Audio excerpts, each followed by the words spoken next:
Hello students, today we'll have the explanation of the fifth chapter of Vista's book, Should Wizard Hit Mommy, from page number 53 to page number 55 of class 12.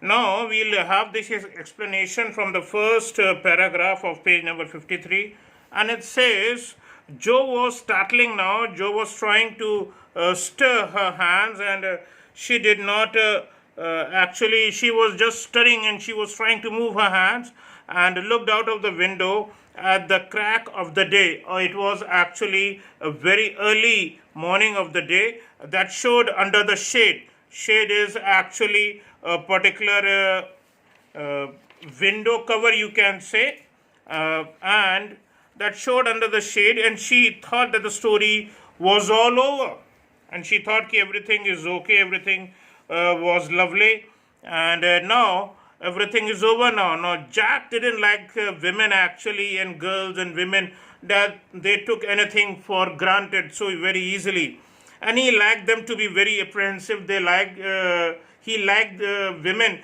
actually to be much more worried and afraid.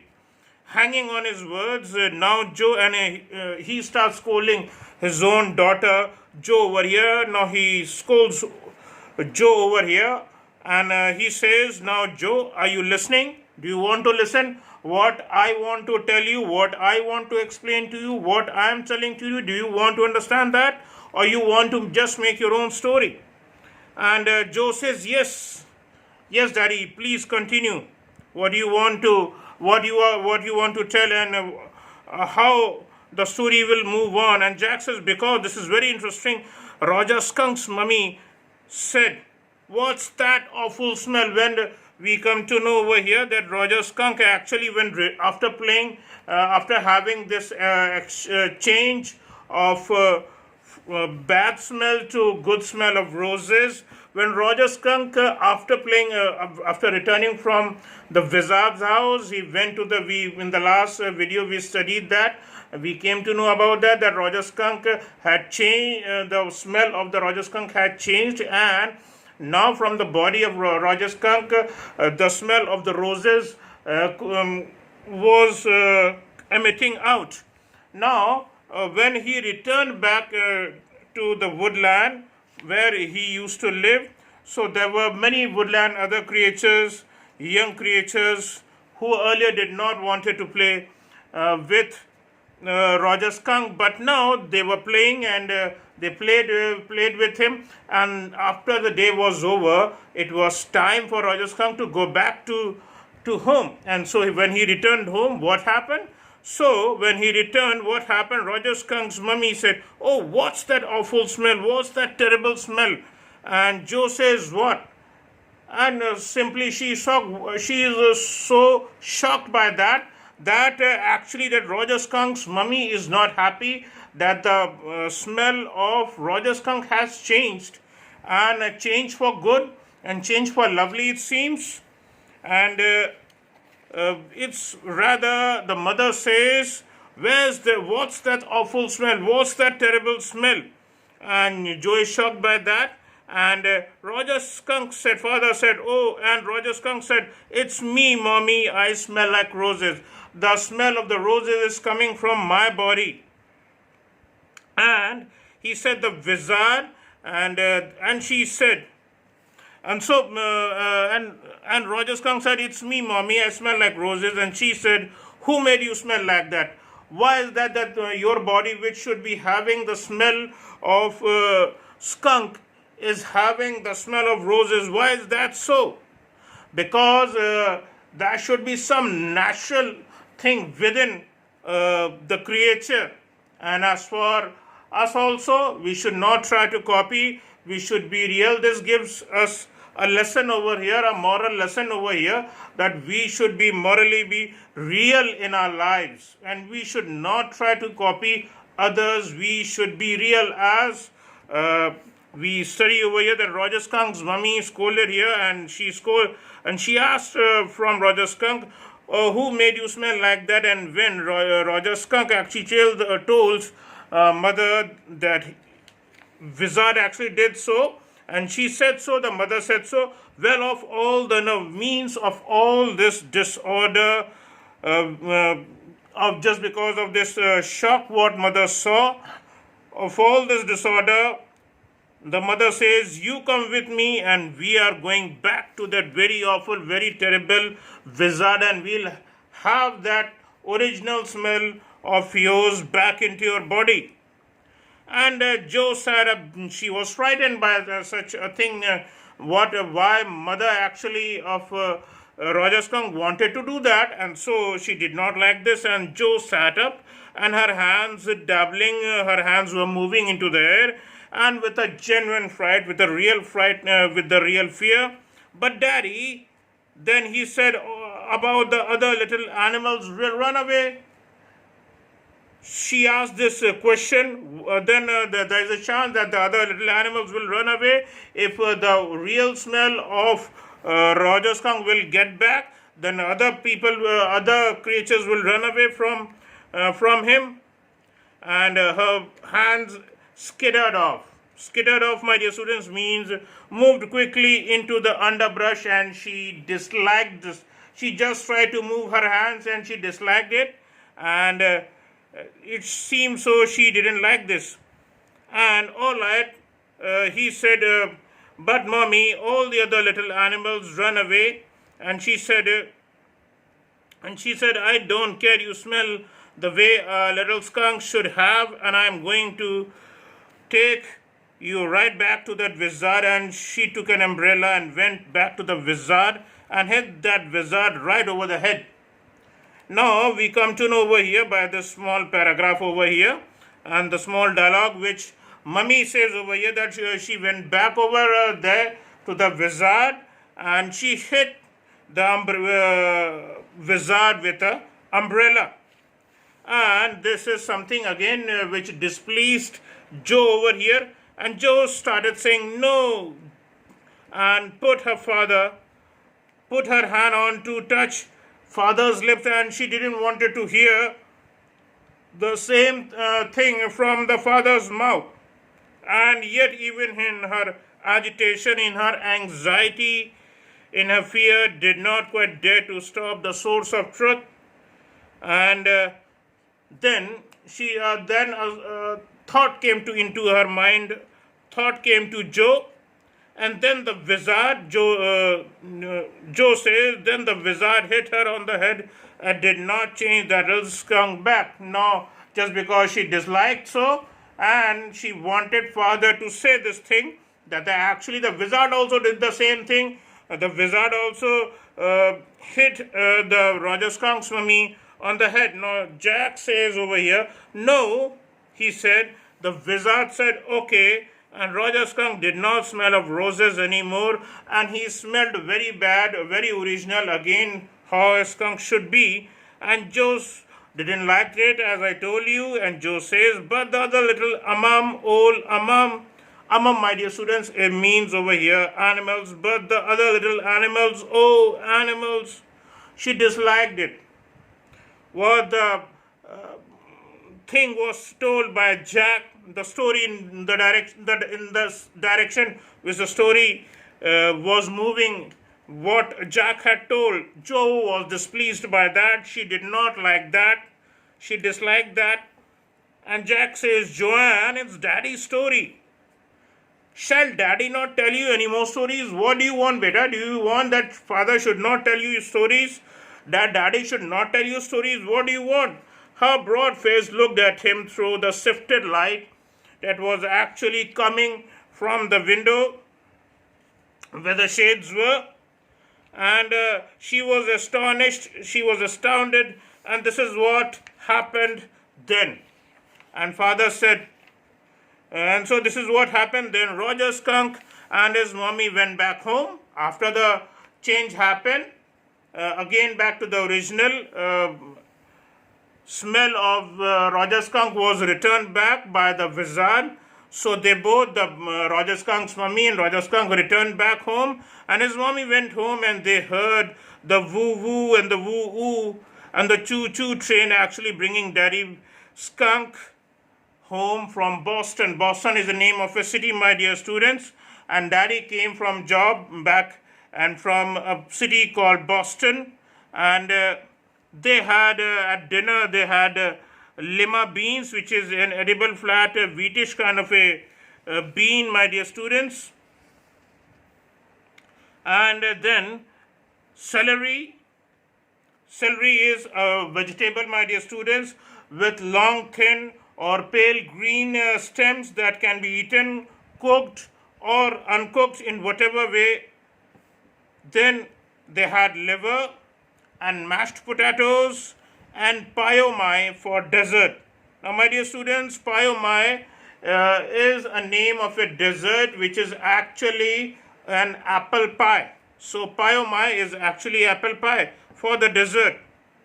And when Roger Skunk was in bed, Mommy Skunk came to Roger Skunk and she hugged him. She embraced her own son and said he smelled like a little baby skunk should be having, and she loved him very much, and that's the end of the story.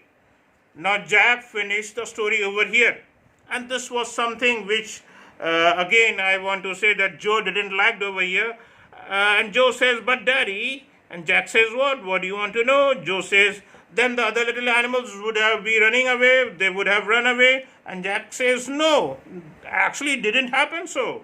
Because eventually, finally they got used to the way he was and did not mind it at all.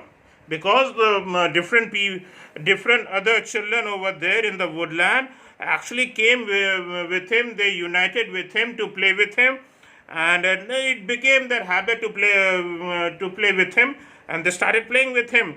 So it was not a problem now, it was a problem earlier, but not now. And Joe says, what an eventuality.